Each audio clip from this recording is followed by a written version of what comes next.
নমস্কার বন্ধুরা, ভদ্রসর study centre চ্যানেলে তোমাদের স্বাগতম। তোমাদের জন্য দারুণ একটি সুখবর, আবার নতুন নিয়োগ বিজ্ঞপ্তি প্রকাশিত হয়েছে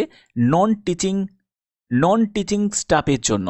ঠিক আছে, যেখানে সম্পূর্ণ পার্মানেন্টভাবে কিন্তু নিয়োগটি করা হচ্ছে। এবার কিন্তু যে নিয়োগটি করা হচ্ছে সেটা হচ্ছে সেন্ট্রাল কলেজের তরফ থেকে, সম্পূর্ণ পার্মানেন্টভাবে সেন্ট্রাল কলেজের তরফ থেকে নিয়োগ বিজ্ঞপ্তি প্রকাশিত হয়েছে, যেখানে তোমাদের যোগ্যতা মাধ্যমিক থেকে শুরু করে উচ্চ মাধ্যমিক থেকে শুরু করে গ্র্যাজুয়েশন যোগ্যতা, প্রত্যেক যোগ্যতার প্রার্থীরাই কিন্তু এখানে অ্যাপ্লাই করতে পারছে। সম্পূর্ণ বিস্তারিত তথ্য থাকবে এই ভিডিওতে। প্রত্যেকটি তথ্য তোমাদের জন্য গুরুত্বপূর্ণ এবং প্রত্যেকটি তথ্য তোমাদের জানাটা অবশ্যই দরকার যদি তুমি আবেদন করতে চাও। তো এরকমই গুরুত্বপূর্ণ আপডেট পাওয়ার জন্য অবশ্যই কিন্তু চ্যানেলটাকে সাবস্ক্রাইব করে রাখবে, বেল আইকনটাকে অল করে রাখবে। তো চলো ভিডিওটা শুরু করছি। তো এখানে দেখো, তোমরা এখানে যারা যারা আবেদন করবে তারা কিন্তু যে কোনো পোস্টের জন্য কিন্তু আবেদন করতে পারো। ধরো এখানে বিভিন্ন পোস্ট আছে, যেমন জুনিয়র অ্যাসিস্ট্যান্ট একটি পোস্ট আছে, এমনি একটি পোস্ট আছে হচ্ছে অ্যাসিস্ট্যান্ট পোস্ট আছে, তারপরে হচ্ছে লাইব্রেরি অ্যাটেন্ডেন্ট পোস্ট আছে। ঠিক আছে, তো এই সব বিভিন্ন পোস্টেই কিন্তু তুমি অ্যাপ্লাই করতে পারো, কিন্তু তোমাকে আবেদন করতে গেলে তাহলে সেপারেটভাবে কিন্তু আবেদন করতে হবে। ঠিক আছে, আবার তুমি চাইলে তুমি যে কোনো একটি পোস্টেও কিন্তু তুমি অ্যাপ্লাই করতে পারো। ক্লিয়ার? এখানে যেটা বলা হচ্ছে যে application fees once paid shall not be refunded under any circumstances. অর্থাৎ তুমি যদি একবার আবেদন মূল্য জমা দিয়ে দাও, তারপরে কিন্তু কোনো রকমভাবে সেটা কিন্তু আর রিফান্ড পাবে না। তার জন্য খুব ভালো করে বুঝে তারপরে কিন্তু তোমাকে অ্যাপ্লাই করতে হবে। ইন কেস তুমি যদি কোনো রকমভাবে ধরো কোনো জায়গায় গিয়ে মিস্টেক করলে আবেদন করার সময়, ভুল তথ্য দিয়ে আবেদন করেছো, তাহলে কিন্তু পরবর্তী সময়ে মডিফাই, উইথড্র, ক্যান্সেল এগুলো কিন্তু কোনো রকমভাবে কিন্তু তোমাদের পসিবল নয়। অর্থাৎ যেটা একবার ডেটা ইনপুট করবে সেটাই কিন্তু মানে এখানে অ্যাকসেপ্ট হয়ে যাবে, এবং পরবর্তী সময় যদি মিসম্যাচ খুঁজে পায় তাহলে কিন্তু রিজেক্টও হয়ে যাবে। তার জন্য এই জায়গাগুলো অবশ্যই তোমাকে মাথায় রাখতে হবে। এখানে দেখো, তোমাদের selection process written test, practical বা স্কিল টেস্টের ভিত্তিতে হবে। অর্থাৎ কোনো রকম কিন্তু তোমাদের ইন্টারভিউ হবে না, কারণ তোমরা জানো যে গ্রুপ সি গ্রুপ ডি পোস্টের জন্য কোনো রকম যেহেতু ইন্টারভিউ হয় না, আর এটা যেহেতু সেন্ট্রাল গভর্নমেন্টের একটি চাকরি, তো এখানে প্রত্যেকে কিন্তু আবেদন করতে পারবে। যে কোনো রাজ্য থেকে তোমরা কিন্তু এখানে আবেদন করতে পারবে, যে কোনো রাজ্য, যে কোনো জেলা থেকে তোমরা কিন্তু এখানে আবেদন করতে পারো। বলাই হচ্ছে যে candidates applying for more than one post must apply separate for each post. অর্থাৎ তোমাকে সেপারেটলিভাবে কিন্তু আবেদন করতে হবে। ওকে, এবার দেখো যে তোমাদের কোন কোন পোস্ট আছে। আমি পোস্টের ব্যাপারে ডিটেলসটাকে তোমাদের ক্লিয়ার করে দিই। দেখো, তুমি যদি লাইব্রেরি অ্যাটেন্ডেন্ট পোস্টের জন্য যদি আবেদন করো, তোমার এখানে যোগ্যতা যেটি প্রয়োজন সেটা হচ্ছে মাধ্যমিক পাস। ঠিক আছে, সঙ্গে এবং তোমাদের লাইব্রেরি সায়েন্সের তোমাদের যোগ্যতা কিন্তু প্রয়োজন। ঠিক আছে, এই ব্যাপারে যদি তোমার একটা কোনো সার্টিফিকেট করা থাকে, মানে সার্টিফিকেট যদি থাকে, তাহলে তুমি অ্যাপ্লাই করতে পারবে। লেভেল 1 অনুযায়ী তোমরা কিন্তু বেতন পাবে, মানে শুরুতে প্রায় 27,000 প্লাস কিন্তু তোমরা বেতন এখান থেকে পাবে লাইব্রেরি অ্যাটেন্ডেন্ট পোস্টের জন্য।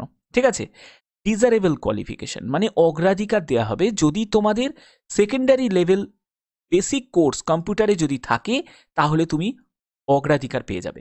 ঠিক আছে, ম্যাক্সিমাম এজ লিমিট হচ্ছে 30 বছর, মানে 18 থেকে 30 বছরের মধ্যে যদি তোমার বয়স হয়ে থাকে, তুমি যদি একজন ইউআর ক্যান্ডিডেট হয়ে থাকো, ইডাব্লিউএস ক্যান্ডিডেট হয়ে থাকো, তাহলে অবশ্যই অ্যাপ্লাই করতে পারো।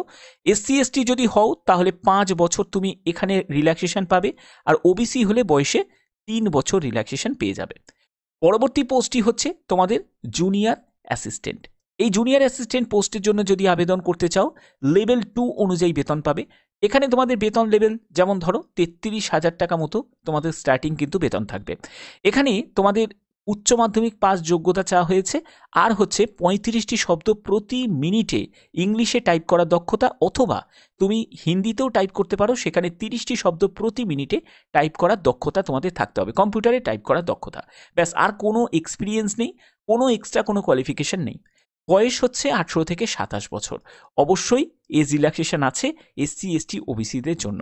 ঠিক আছে, পরবর্তী পোস্টটি হচ্ছে অ্যাসিস্ট্যান্ট। এই পোস্টে লেভেল 4 অনুযায়ী বেতন পাবে, এবং এখানেও কিন্তু বেতন লেভেল যথেষ্ট পরিমাণে ভালো, প্রায় 38 থেকে 40,000 টাকার মধ্যে কিন্তু তোমরা বেতন কিন্তু পেয়ে যাবে।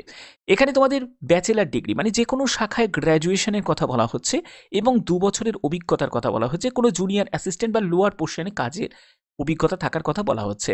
এখানে তোমাদের ইংলিশে টাইপ করতে হবে, 35টি শব্দ প্রতি মিনিটে, অথবা তুমি হিন্দিতেও টাইপ করতে পারো, সেখানেও 30টি শব্দ প্রতি মিনিটে। কম্পিউটার অপারেশন যদি তোমাদের নলেজ থাকে অবশ্যই সেটা ভালো। এখানেও কিন্তু বয়স 18 থেকে 32 বছরের মধ্যে হওয়াটা প্রয়োজন। তবে তুমি যদি SC ST হয়ে থাকো তাহলে তুমি বয়সে 5 বছর ছাড় পাবে, এবং OBC হলে বয়সে 3 বছর ছাড় পেয়ে যাবে। এর পরবর্তী পোস্টটি হচ্ছে তোমাদের সেমি প্রফেশনাল অ্যাসিস্ট্যান্ট। এখানে লেভেল 5 অনুযায়ী তোমরা বেতন পাবে। দেখতেই পাচ্ছ তোমাদের যোগ্যতা আর্টস, সায়েন্স, কমার্স যে কোনো শাখায় গ্র্যাজুয়েট যদি হয়ে থাকো তাহলেই কিন্তু অ্যাপ্লাই করতে পারো। এখানে তোমাদের অবশ্যই যদি তোমাদের ব্যাচেলার অফ লাইব্রেরি সায়েন্সের যদি তোমাদের কোনো কোর্স করা থাকে তাহলে কিন্তু অবশ্যই সেটা ভালো হয়। তোমাদের 6 মাস কম্পিউটার অপারেশনের যদি কোনো রকম কোনো রেজিস্টার্ড ইনস্টিটিউট থেকে যদি তুমি পাস করে থাকো, কম্পিউটারে কোনো বেসিক সার্টিফিকেট থাকে, তাহলে কিন্তু তুমি এখানে আবেদন করতে পারবে, এবং বয়স হচ্ছে 18 থেকে 30 বছর। ক্লিয়ার? আচ্ছা, তোমাদের এই যে নিয়োগটি করা হচ্ছে সেটা হচ্ছে আর্যভট্ট কলেজের তরফ থেকে, যেটা দেখতেই পাচ্ছ ইউনিভার্সিটি অফ দিল্লির আন্ডারে আর্যভট্ট কলেজ, যেখানে ভারতীয় নাগরিক প্রত্যেকে কিন্তু অ্যাপ্লাই করতে পারো। ঠিক আছে, যে কোনো জেলা থেকেই তোমরা কিন্তু অ্যাপ্লাই করতে পারবে। এই হলো তোমাদের সম্পূর্ণ ভ্যাকেন্সি ডিটেলসটা দেওয়া আছে। পার্মানেন্টভাবে এই নিয়োগটি করা হচ্ছে, এবং তোমরা এখানে তোমরা অফিসিয়াল লিঙ্ক তোমরা দেখতে পাচ্ছ। এই লিঙ্কে জাস্ট ক্লিক করলেই কিন্তু তোমরা অফিসিয়াল ওয়েবসাইটে চলে যাবে, ইউনিভার্সিটির অফিসিয়াল ওয়েবসাইটে, সেখান থেকেই তোমরা অ্যাপ্লাই করতে পারবে। আবেদনের শেষ তারিখ হচ্ছে 10ই জানুয়ারি 2025। ঠিক আছে, এবং তোমাদের লিঙ্ক ফর অনলাইন অ্যাপ্লিকেশন সেটা অ্যাক্টিভ হয়েছে 21শে ডিসেম্বর 2024 থেকে। ঠিক আছে, তো এবার আবেদন করার জন্য তোমাদের এখানে আবেদন মূল্য কত টাকা লাগবে সেটা একবার দেখে নাও। এখানে আবেদন মূল্য যেটা লাগবে সেটা 1000 টাকা মতো লাগবে। এই 1000 টাকা আবেদন মূল্য কারা দেবে? যারা হচ্ছে ইউআর ক্যান্ডিডেট তাদেরই দিতে হবে, কারণ ভ্যাকেন্সি যেগুলো আছে সবই কিন্তু তোমার ইউআরের জন্যই আছে। এখানে আমি দেখো SC ST এটা ব্যাপারটা আমি তোমাদের ক্লিয়ার করলাম, কারণ যদি ফার্দার আবার যদি কোনো নোটিফিকেশন যদি কোনো দিনও বেরোয় তখন কিন্তু তোমাদের এই ব্যাপারটা ক্লিয়ার থাকার জন্য যে 5 বছর 3 বছর করে তোমরা SC ST হলে ছাড় পাবে, OBC হলে তোমরা 3 বছরে তোমরা রিল্যাক্সেশন পাবে। এখানে যে ভ্যাকেন্সি আছে তোমার ইউআরের জন্য আছে, অর্থাৎ তুমি যতই তুমি SC ST হও, যতই তুমি OBC হও, তোমাকে কিন্তু অ্যাজ এ ইউআর হিসাবেই কিন্তু অ্যাপ্লাই করতে হবে। ঠিক আছে, এবং তোমাকে 1000 টাকা আবেদন মূল্য দিতে হবে। কিন্তু তুমি যদি একজন মহিলা প্রার্থী হয়ে থাকো তাহলে তোমার কিন্তু কোনো রকম আবেদন মূল্য লাগছে না, শুধু মহিলা প্রার্থীদের জন্যই কিন্তু এখানে ছাড়টা দেওয়া হয়েছে। আচ্ছা, তো আশা করি এই জায়গাগুলো তোমাদের কাছে ক্লিয়ার করতে পেরেছি।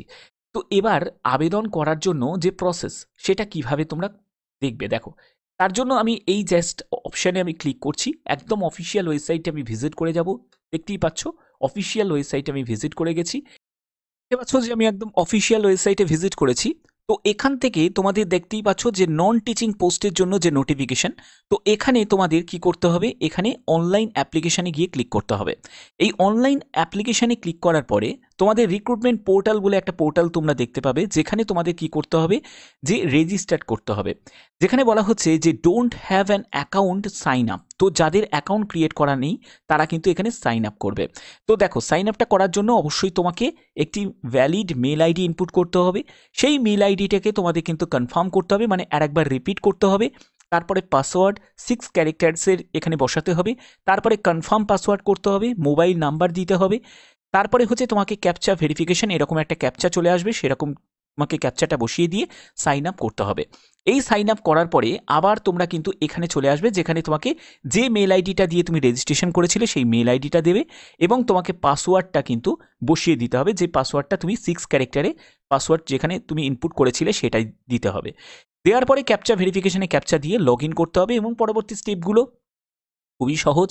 নর্মালি সব পরীক্ষাতে যেরকম থাকে সেরকম তোমাদের কিন্তু স্টেপ কিন্তু একই রকমই থাকবে, অর্থাৎ তোমার এডুকেশন কোয়ালিফিকেশান, তোমার অ্যাড্রেস, তোমার নাম, সম্পূর্ণ ডিটেলস, তোমার যা যা ইনপুট করা সেগুলোই কিন্তু স্টেপ বাই স্টেপ করতে হবে।